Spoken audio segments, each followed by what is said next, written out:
위기의식입니다. 아, 네. 지금 이대로 가면 대한민국 안녕한가 라는 위기의식에서 나온 거고요. 저는 안녕하지 않을 것 같아서 네. 그러면 그냥 가만히 있을 거냐. 그러니까 다가오는 위기가 보이잖아요. 가만히 있으라 소리 아니고 세월호 소리 생각이. 지금 예를 들면 모병제 얘기하면 뭐 정의롭지 못하다. 또 수도이전 얘기하면 이미 위헌 판결 나지 않았냐. 네. 뭐 이런 얘기하면 그럼 가만히 있으란 말이에요. 가만히 있으면 저는 지금 다가오는 아니 우리가 지금 대한민국가 그동안 사실은 건국 이후에 굉장히 이 눈부신 성장을 해왔잖아요. 네. 그러다가 뭐 2000년도 초반 들어오면서부터 양극화 심해지고 네. 성장 잠재력 없어지고 저출산 고령화 생기고 뭐 이러면서 그 다음에 이제 이번과 같은 북핵이나 미중 간의 갈등 같은 외교 안보의 구조적인 변화 이런 사중파고가 오면서 이 대한민국 호가 지금 이대로 가다가는 자칫 항해가 불가능하다라는 판단이 드는데 그럼 그냥 가만히 있으란 말이에요. 근데 그래서 저는 그러면 안 된다. 그럼 어떻게 해야 되느냐. 지금 이런 위기 상황에 대해서 이 위기의 요소들이 지금 다가오고 있는데 그거를 해결하기 위해서는 대한민국이란 배를 리빌딩 해야 된다. 라는 차원에서 그 리빌딩을 뭘 하느냐. 첫 번째 정치. 그 다음에 두 번째가 뭐 지금 최근에 여러 통계가 나옵니다만 뭐 30년 안에 100개의 지방자치단체가 없어진다는 거 아니에요. 수도권 집중 때문에. 그 다음에 2022년부터는 당장 현재와 같은 60만 대군을 유지할 수 있는 병력 자체가 없는 그렇죠. 이 상황 속에서 그럼 가만히 있으란 말이냐. 라고 던지는 거예요. 지금이야말로 있는 집 자식들, 힘 있고 돈 있는 자식들은 안 가요. 가더라도 아주 좋은 데 가죠. 못 보지. 근데 없는 집 자식들은 무조건 끌려가서 거의 가장 힘든 보직을 받아서 일을 합니다.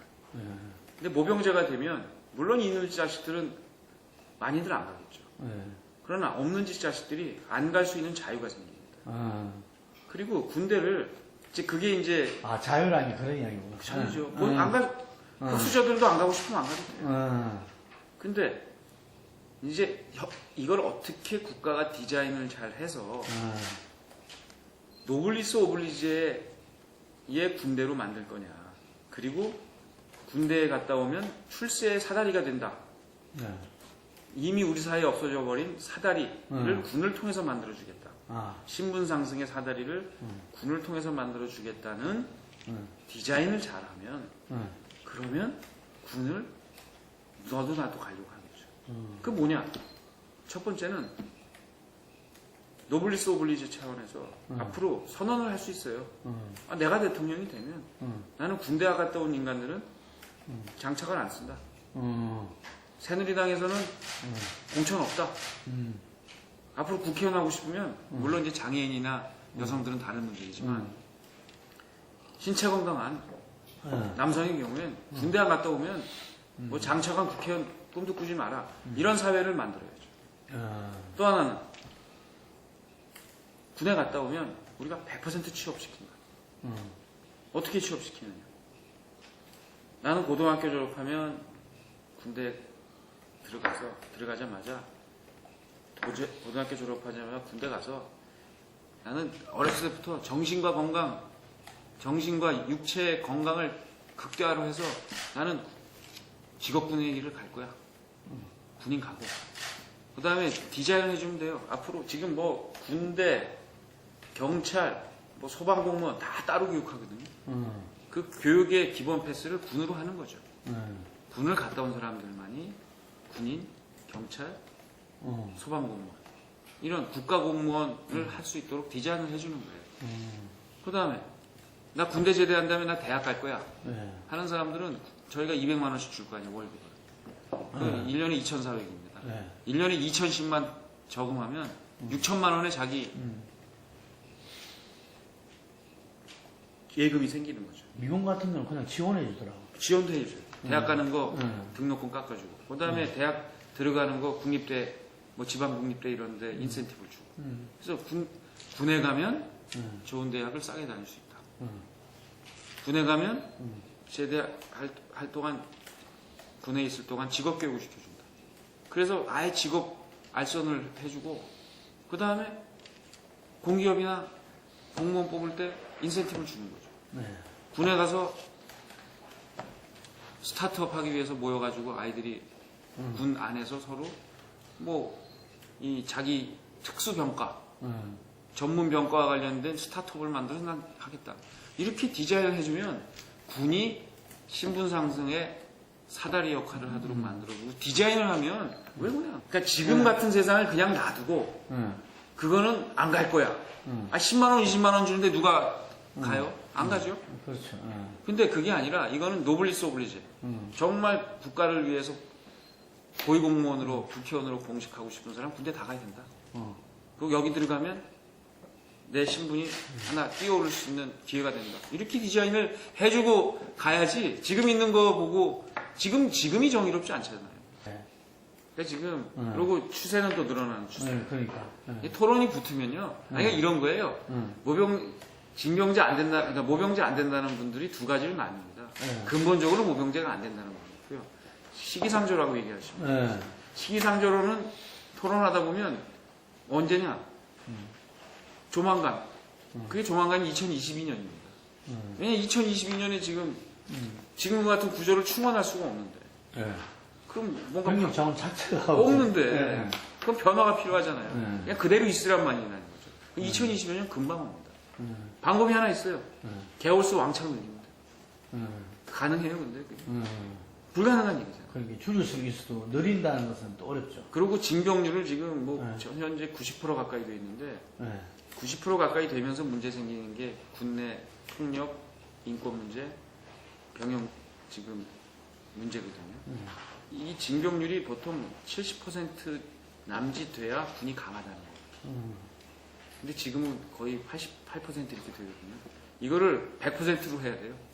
100% 가까이 하면서 플러스 개월수를 늘리면 이게 강한 군대일까요? 제법이 아니고요. 그냥 ABC 등급 중에 그냥 가장 높은 등급의 관심병사가 5천 명이에요. 이 5천 명을 케어하고 있는 군 이 부사관 이상이 10,000명이고요. 지금 이게 그런 상황입니다. 예. 그러니까 어떻게 할 거냐 그러면 2022년이 지금 앞으로 5년 후에 다가오는데 뭐 어떻게 할 거냐 이런 거죠 그러면. 그럼 뭐 아니 그러면 이거 싫으면 이렇게 제안을 해야죠. 개월수 늘리자 3년으로. 뭐 이런 얘기라도 해야 되는 거 아니냐는 거죠. 그거는 저는 지금도 반대예요. 아, 그렇습니까? 분원 설치가 무슨 그게 해법이에요. 해법이 안 된다. 또 다른 저기 비효율의 확산이죠. 그럼 아예 아예 뭐. 정부와 국회가 다 옮겨야 된다. 특히 국회를 또 두 개로 짜게 한다. 아이고 안 그래도 지금 정부 두 개 짜게 해가지고 지금 복잡한 판에 국회를 또 두 개로 짜게 해요. 국회는 무조건 가야 됩니다. 그렇죠. 아니 개헌해야죠. 자, 개헌. 개헌할 때 아 왜 국회의원들 뭐 저 그러니까 정치 권력 재편만 자꾸만 얘기해요. 이런 거 넣어서 해야죠.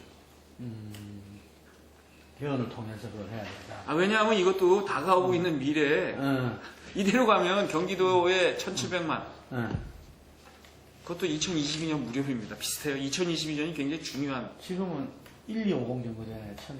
1,300만 넘었어요. 3을 넘었습니다. 아. 그러니까 5년 후에 한 1,700만 되거든요. 그럼 이 수도권에 3,000만. 아, 5천만 중에 3천만. 이게 나라가 아니죠.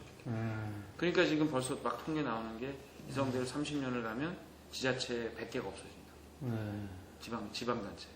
이게 현실이에요. 다가오는 현실. 여기선 모르시겠지만 지금 지자체에 가서 인구 줄어들고 아예 안 나는 데는요. 무슨 정책을 필 수가 없어요. 그리고 거기서 무슨 경제가 무슨 활성화가 되겠어요. 그게 해결이 안 되거든요. 그건 우리끼리는 시원해요. 그렇지만 그건 해결책이 아니고요. 저는 수도를 이전함으로써 수도권의 새로운 활력이 지금 흔히 얘기하는 수도를 옮기게 되면 아, 지금 같은 의미의 수도권 억제 정책은 이제 풀어낼 수가 있어요. 오히려 기회가 생기는 거예요. 그러니까 여기는 경제 중심으로 가고요. 아, 그래서 사실 그렇게 되면 경기 북부 같은 경우에 수도권이라고 늘 이유가 없죠. 수도가 지금 전력 이전을 했는데 네. 그래서 우리가 지금 저는 수도권 억제 정책도 저는 찬성 안 해요.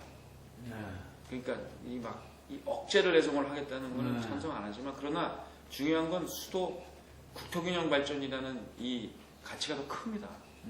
이 가치와 수도를 그러니까 국토균형 발전과 수도권의 경쟁력을 높이는 것을 지금은 충돌하는 가치거든요. 네. 그러니까 이 충돌하는 가치가 아니라 서로 위인하는 가치로 만들면 이 충청도로 수도권도 살고 지방도 살고 이래 되는 그런 윈이라는 방법으로 가서 찾아야 이게 문제가 해결이 되죠. 그냥 지금처럼 뭐 우리 거는 우리 거를 쥐고 우리가 딱 맞겠다 하는 부분들 의외로 해법이 다 있네요 보니까 생각을 바꾸면.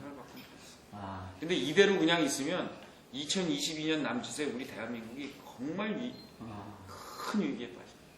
5년 남았어요. 5년 후에 다가올 위기들을 지금 얘기를 하는데도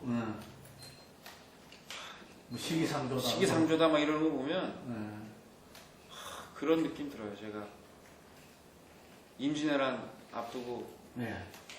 저기 어디야 일본에 통신사 갔다 오고 나서 하는 논의를 보는 것 같아서 아, 어쨌든 답답합니다 진짜. 네.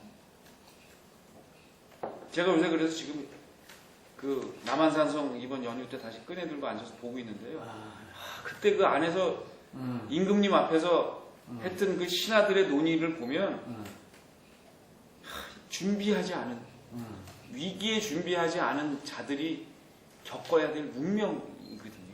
이제 1기 때 한계가 많이 있어서요. 네. 2기 때 많이 보완을 했죠. 저희는 네. 경기도 연정은 진화 중입니다. 근데 어떻게 하고 있는 겁니까 연정을? 처음에는 부지사를 한 명 파견을 받아서 야당에. 네. 근데 그게 간단한 건 아닙니다. 왜냐하면 과거에 연정을 늘 해오고 있는 독일에서 그 양반이 연정을 할 필요도 없을 정도의 대승을 거둬요. 네. 역사상 한 번이 했다. 그리고 이제 와 우리가 다 먹었다. 그런데 이 양반이 뭐라고 그러냐면 아니 나 연정한다. 난리가 나요. 왜 그래요? 이렇게 집권당 내부에 반대의 목소리가 없는 것만큼 위험한 건 없다. 라는 거 하면서 연정을 합니다. 저는 이 자리에 그 연정부지사관들 와서 앉아 있었어요. 그러면서 인사 얘기, 예산 얘기, 정책 얘기를 다 터놓고 합니다. 이 존재 자체가 1기 때부터. 예, 처음부터 이 존재 자체가 저에게는 늘 반대할 수 있는 정치적 기반이 다른 분이 앉아 있음으로 해서 저 스스로를 돌아보게 되고 여기 안에가 한 방향으로 몰려가지 않도록 하는 굉장한 견제 기능을 하게 해줘요. 이기 연정은 이거를 더 구조화했습니다. 그래서 288개 연정 합의문을 써서 아예 그냥 분야별로 합의문을 저희가 한 달 거쳐서 다 썼어요. 계약서. 그래서 그거를 토대로 지금 다 진행을 하고 있죠. 그리고 그러니까 그거는 그다음에 어느 주체들이 한 겁니까? 연정실행위원회라고 그러니까 주체는 경기도와 아니, 도지사와 새누리당 그리고 새정치민주화 더불어민주당 이게 이제 상대 주체가 돼요. 그래서 그 연정 실행위원회가 구성되고요. 지방장관을 저희가 이번에 파견 받아요 4명. 그래서 도지사 1명이었던 거를 각 분야의 장관들을 파견 받아서 새누리 2, 민주당 2 해서 4명이 똑같은 형태로 들어와서 저희가 이제 다 같이 합의를 하고 여기서 합의된 내용은 그러니까 정책 위반 단계부터 같이 논의를 합니다. 그러면 반대하는 목소리가 있어요. 그러면 이걸 조정을 합니다. 집행부 혼자 하는 게 아니라 의원 내각제죠. 음. 그래서 그것도 의원 내각제인데 연정 의원 내각제죠. 다른 정파의 사람들이 어휘 있는 상태에서 논의를 하고 그 상황에서 조정을 해서 결정이 되면 이 사람들은 무슨 또 의무를 지냐면 각 당에 가서 설득을 해요. 돈을 받으면. 그럼 이제 우리는 의회에다가 던져놓으면 돼요. 그럼 통과죠. 지금 그렇게 이제 2기가 시작이 됩니다. 그렇게 진행되고 있어요, 지금? 지금 이제 장관 추천할 거예요. 1기 때 뭘 했냐면 시사님 예산을 듬뿍 주는 거 아니에요? 1기 때 이제 제가 뭘 추구했냐면 그건 이번에도 안 됐는데요. 참 아이러니컬한 거죠. 제가 뭘 하자고 했냐면 제 이익은 뭐냐면 근본적인 이제 정치 철학은 절대 권력은 절대 불패다. 그래서 권력을 감시받고 나눠요. 개인 의지에 의해서 한다는 건 그건 믿을 수 없다. 시스템으로 권력을 감시하고 시스템에 의해서 나눠야 된다. 그래서 제가 지금 이거 권한을 나누는 거고요. 또 하나는 저는 예결위 상임위원회를 하자고 오파를 했어요. 그러니까 아예 우리 집행부가 가장 큰 권한인 예산 편성권을 같이 나누자고 했거든요. 근데 못 받아. 그래서 1기 때 1년쯤 지난 다음에 이게 예결위 상임위라는 게 의회의 책임과 권한이 막강히 따라가니 예결위 상임위를 하기 위한 실질적인 과제로서 한번 테스트를 해보자. 그래서 제가 예산을 매번 할 때 10% 정도의 예산을 드렸어요. 근데 해보니까 아직은 거기까지는 이제 그게 이제 어떻게 보면 처음에는 잘 되다가 또 이제 막 지역구 가져가다 보니까 저는 의회에 감사한 게 의회가 스스로 반납한 거예요. 우리는 아직 이거 할 것까지는 안 됐다. 그리고 예결위 상임위원까지는 우리가 하기가 어렵다. 라고 해서 예결위 상임위원은 우리가 실현을 못 시켰습니다. 그리고 그러다 보니까 이제 그 자율편성 예산도 걷어들였죠. 그래서 2기에는 그건 없어졌어요. 그러니까 이게 참 집행부는 더 주겠다고 내놓고 의회는 해보더니 아직은 우리가 아니다라고 하는 전 굉장히 성숙한 것 같아요. 17대 때 박근혜 당대표 제가 원내수석 부대표하면서 그때 우리 17대 개원 협상하는데 제가 딱 건 게 뭐냐면요. 법사위 못 내놓는다. 그때 거기서 5대 국가보안법 페이지 막 들고 나올 때 법사위 우리 절대 못 내준다. 2004년도. 플러스 예결위 상임위가 이게 두 개를 딱 걸었어요. 이거 안 하면 문 못 연다. 이래가지고 이제 협상이 막 가다가 법사위는 우리가 가져왔죠. 처음이에요. 야당이 법사위 가지고. 예결위 상임위는 우리가 그 다음 전통이 됐는다고. 전통이다. 그때 야당이 계속. 그때 국가보안법 우리가 지켰잖아요. 그러니까. 네. 그래서 근데 예결위 상임위는 우리가 포기를 했죠. 근데 우리가 집권을 했어. 상황이 바뀌더라고. 우리는 난 그래서 야 예결위 상임위면 되겠다. 했더니 우리가 이제 집권한 18대 국회에서는 반대했더라고. 그래서 이건 진짜 그래서 이제 국회에서 했던 경험 이런 것 때문에 하는 거고요. 또 하나 사람들이 잘 모르고 지나가는 게 저희 인사청문회 굉장히 선진적입니다. 지금 저희 공공기관장 4개 인사청문회 하고 있거든요. 저희는 인사청문회를 둘로 나눴어요. 그래서 이 도덕성 검증은 비공개로 합니다. 비공개로 해서 비공개로 해서 저한테 의장이 저에게 청문 결과 보고서를 저한테 보내요. 밀봉을 해서. 그걸 읽어보고 당신이 이 사람을 해도 좋겠는지 안 좋겠는지 판단을 해서 결정을 하라고 줍니다. 그리고 별도로 정책 검증을 하죠. 그러니까 이게 우리 경기도 인사청문회 온 사람들은 한 사람이 부적격하다라고 의견이 와서 제가 그걸 받아들였어요. 그래서 그분을 이제 제가 처리를 했는데 그분 그렇게 큰 어떤 프라이버시 자기 자신의 침해 없이 이렇게 됐거든요. 그래서 그런 걸 좀 국회 좀 배우라고. 그러니까 청년 실업 문제를 해결하지 않고는 우리 대한민국이 아까 구조적인 문제 중에 또 하나가 바로 청년 실업 문제 해결이에요. 이 문제를 해결하는 데는 여야가 있을 수가 없습니다. 네. 방법의 문제인데 네. 그런 면에서 저는 청년 문제에 대한 여야가 머리를 맞대야 된다고 생각하고요. 그 해법을 내놔야 되고요. 그런 의미에서 경기도는 자랑스럽지만 굉장히 선진적인 방법을 채택을 했어요. 그게 뭐냐면 일하는 청년 통장이라는 제도입니다. 저희 이거는 전부 다 이렇게 그 여야가 합의해서 나온 겁니까? 네, 합의하는 아, 그리고 그러니까 이게 다른 게 뭐냐면요. 저희는 일하는 청년 통장은 뭐냐면 일하는 사람한테만 줘요. 하는 사람한테. 그러니까 일하는 사람이 틀리네요. 틀리죠. 그러니까 이 중소기업 근무하는 사람 중에 소득이 낮은 사람들. 이게 3년은 근무해야 그 중소기업에 정착을 하거든요. 경기도에는요 상황이 뭐 현실은 어떻게 됐냐면 구인난이 아니라 구직난입니다. 아, 구직난. 자리가 17만 개가 비어 있어요. 지금. 안 가요. 중소기업.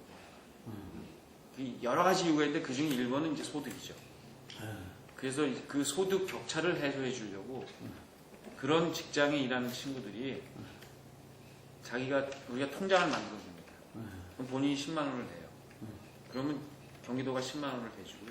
그 다음에 사회복지 공동모금에서 10만 원을 대줘요. 그래서 하루에 한 달에 30만 원씩 3년을 적금을 부어서 1,000만 원을 타가게 하는 제도. 그때까지 다니고 있으면. 예. 3년은 해야 돼요. 그래야 3년을 해야 이제 이 사람이 계속 근무를 하거든요. 플러스 그 아까 얘기하셨던 구직 뭐였죠? 구직지원금. 구직지원금. 이거는 뭐냐?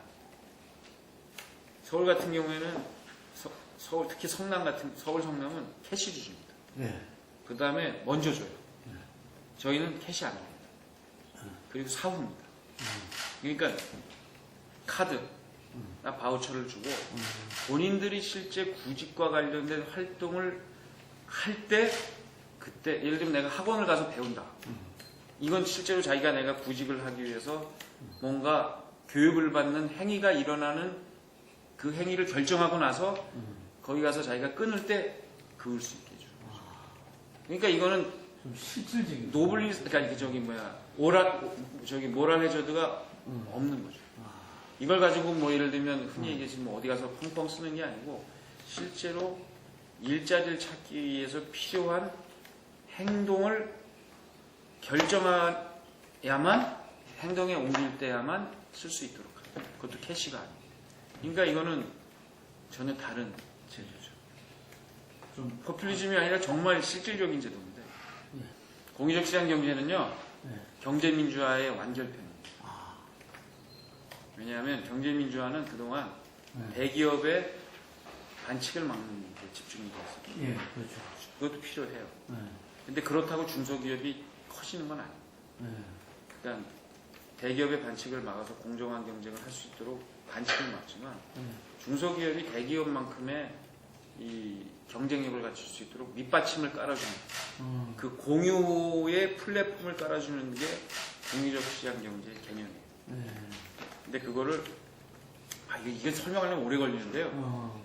그래서 중소기업에게 플랫폼을 키높이구두를 하나씩 시켜준다. 라는 게 핵심입니다. 쉽게 얘기하면 경기도 주식회사는 모든 기업 실제로 주식회사고요. 11월 달에 문을 열어요. 그래요? 마켓 온라인 마켓 오프라인 마켓도 지금 동대문 DDP에다 저희가 문을 열고 그다음에 오프라인 마켓도 만들고 물류단지도 저희 물류단지가 있어요. 그리고 마케팅도 해주고 브랜드도 해주고 이렇게 해서 중소기업이 니네는 물건만 만들어라. 나머지는 우리가 다 해주고. 실질적으로 상징적이야. 실질적으로 그 회사 역할을 하네요. 그래서 2,500원에 팔리는 경기도 안에서 만들어진 맛있는 감자칩이 경기도 주식회사에 올라타는 순간 1,000원으로 떨어져요. 왜냐하면 저희는 물류비도 안 받아, 광고비 안 받아, 그 다음에 입점료 안 받아. 모든 공유적 시장 경제의 목표인 한계 비용 제로에 도전을 하는 거죠. 그래서 중소기업에게는 너희들은 대기업이 하는 모든 거 할 수가 없으니 당신들은 최고의 상품만 만들어. 이렇게 지금 많은 일을 하는데 제 기억에 보면 2014년에 본래 지사를 출마 안 하려고 했어요. 떠밀려가지고 나왔는데 이런 걸 언제 다 생각했습니까? 일부는 뭐 국가 차원에서 해보고 싶었던 일이고요. 근데 이걸 도지사가 되면서 경기도가 워낙 나라와 같은 크기거든요. 경기도의 GRDP 규모가 말레이시아보다 큽니다. 그러니까 이 국가예요. 그래서 이게 우리나라 전 세계로 보면 40몇인가 정도의 규모의 나라거든요. 경기도만 떼어내도. 그리고 그래서 경기도에다가 해도 경기도에서 정착시키면 대한민국 전체에 정착시킬 수 있겠구나 생각을 한 거고, 이후에 이제 제가 도지사 된 다음에 뭐 혁신가들 만나서 토론하고 이러면서 이제 한 거죠. 그래서 큰 틀이 저는 대한민국 리빌딩의 큰 틀은 뭐냐면 정치와 경제입니다. 바로 이 연정과 협치라는 정치 모델하고 공유적 시장 경제 모델하는 경제 모델이 이게 제일 중요해요. 이 두 가지가 큰 굴레고요. 큰 바뀌고 그것과 함께 굴러가는 아젠다들이 바로 수도 이전, 모병제 등등 같은 뭐 교육 문제 이런 것들이 같이 굴러가는 거죠. 저는 잘 모르겠고요. 그러니까 그거는 뭐 필요한 논쟁이 될 수가 있는데 저는 대한민국 리빌딩의 과제는 아닌 것 같아요. 그게 뭐 지금 그걸 하고 안 하고가 위기를 벗어나고 안 벗어나고 크게 관여는 저는 그거는 뭐 논의를 하는 건 좋지만 그게 안 됐다고 해서 뭐 나라가 지금 아까 말씀드린 이런 큰 리빌딩과 관련된 아젠다까지는 아니고 그거 전에 저는 이 균형 발전 문제 해결하는 게 더 급하다고 생각합니다. 그걸 국민들한테 설득할 수 있어야죠. 그러니까 우리가 새누리당한테 정권 한번 더 주십시오라고 할 때 그렇게 해서는 안 되는 거죠. 새누리당에 대해 정권을 한번 더 주시면 이렇게 해서 이 위기를 탈출하겠습니다. 그래서 우리를 뽑아주시는 게 훨씬 대한민국에서 좋습니다. 이렇게 얘기를 해야 되는데 지금 앞에만 얘기하고 있죠. 그러니까 재상출만 원하고 있다는 거죠. 뭘 본인들이 보여줘야 돼, 내놔야 되는데 보따리를 풀어야 되는데. 그러니까 국민들한테 왜 새누리당을 찍어야 되지? 라는 거에 대한 답을 드려요. 근데 그거는 민주당은 더한 것 같아요. 민주당은 제가 하는 건 그냥 반 이명박 반 박근혜 정서의 정권 심판이라는 그냥 이 아주 전통적인 그냥 야당의 아젠다 이거와 문재인이냐 아니냐 이 두 가지 외에는 지금 야당 안에서는 뭘 보기가 어려워요. 그게 통하겠습니까? 그래서 야당이 그걸 극복 못하면 어렵다는 이야기인 거죠. 그러니까 여야가 지금 다 사실은 국민들이 그래서 정치권을 보고 아니 지금 답은 그게 아니고 이게 우리가 원하는 답은 이게 아니야. 어떻게 하면 이거 우리 이 힘든 거 해결할 거야를 물어보고 있는데 엉뚱한 답들을 하고 있으니 마음이 갈 데가 없는 거죠. 그러다 보니 저기 바다 건너에 있는 왕자님 같이 보이는 반기문 총장 같은 분들이 저분이 오면 혹시 이런 문제에 대한 답이 있지 않을까라고 하여튼 반기문 총장님과 관련돼서는 일단 오시는 거 환영하고요. 와서 빡세게 토론하고 싶어요. 아주 정말 국가의 정말 이 미래 아젠다와 관련돼서 한번 시원하게 토론을 할 수 있으면 좋겠다는 필요하죠. 그게 이제 그게 없는 상태에서 추자들만 온다고 되겠습니까? 그러니까 어떻게 대처해야 된다? 아니 저는 지금은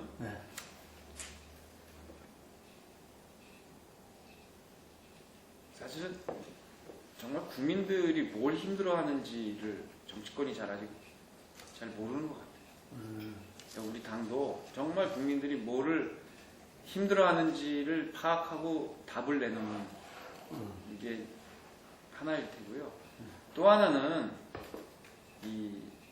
정치의 정치를 하는 이 집단으로서 새누리당이 스스로에 대한 자정 능력을 갖추는 일이에요.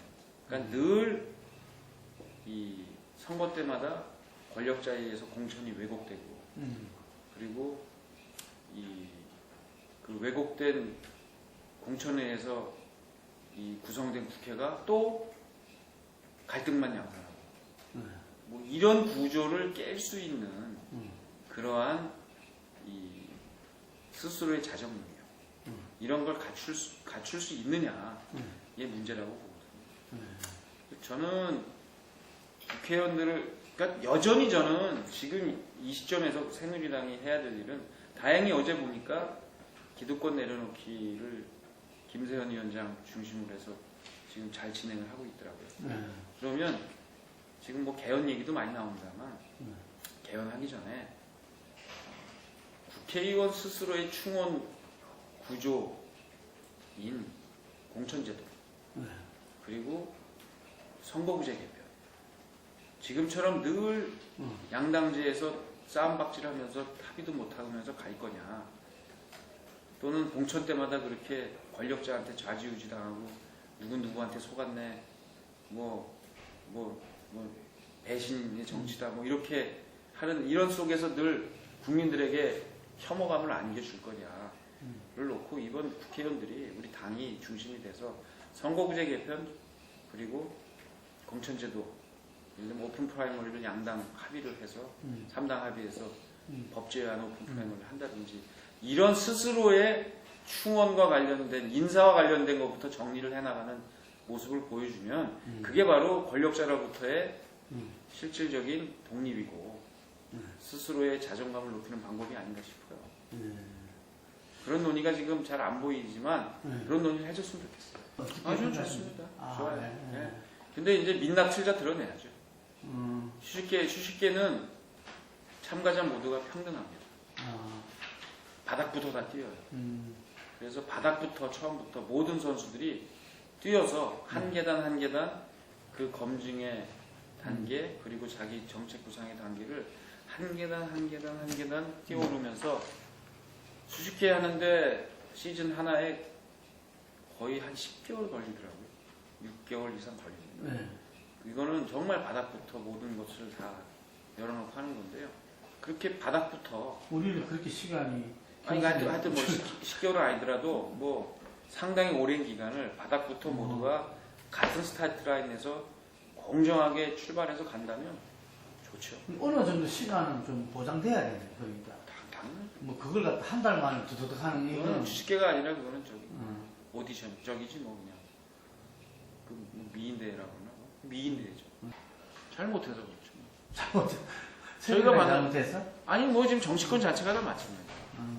그러니까 저쪽은 뭐 예를 들면 그 현재 집권하고 있는 세력에 대한 반대로서의 문재인이라는 사람이 지금 이렇게 상징화되어 있는 거고 현재 지금은 새누리당의 안에 있는 후보들 자체가 사실 국민들로부터 신뢰를 못 받으니까 그 대안으로 반기문이라는 이게 떠오르는 거니까 그 잘못은 책임은 흔히 얘기하는 잠룡들한테 있는 거죠. 독일이라는 나라가 그 전후에 새로운 공화국을 탄생시키면서 정말 정치인, 종교인 그리고 학자들이 모여서 히틀러 치하에서부터 토론한 결과로 목숨을 건 토론으로 연정과 질서자유주의라는 철학과 그 다음에 그 철학에 의해서 연정과 사회적 시장경제라는 그 틀을 만들어내서 지금까지 통일도 이루고 경제성장과 탄탄한 복지, 통일을 이뤄냈거든요. 사실 우리가 추구하는 방향하고 많이 비슷합니다. 우리는 성장과 복지와 통일을 이뤄내야 되잖아요. 그런 의미에서 보자면 그때에 그것을 가능하게 했던 것은 바로 정치인들의 책임이시고요. 그리고 그것을 뒷받침하는 제도였습니다. 저는 경기도에서 정말 그러한 우리 대한민국이 앞으로 이루어야 될 이런 꿈들을 하는 중요한 도전을 해나가고 있고요. 그 도전의 결과로 경기도에서 시작된 이러한 큰 흐름들이 대한민국 전체로 퍼져나갔으면 좋겠어요.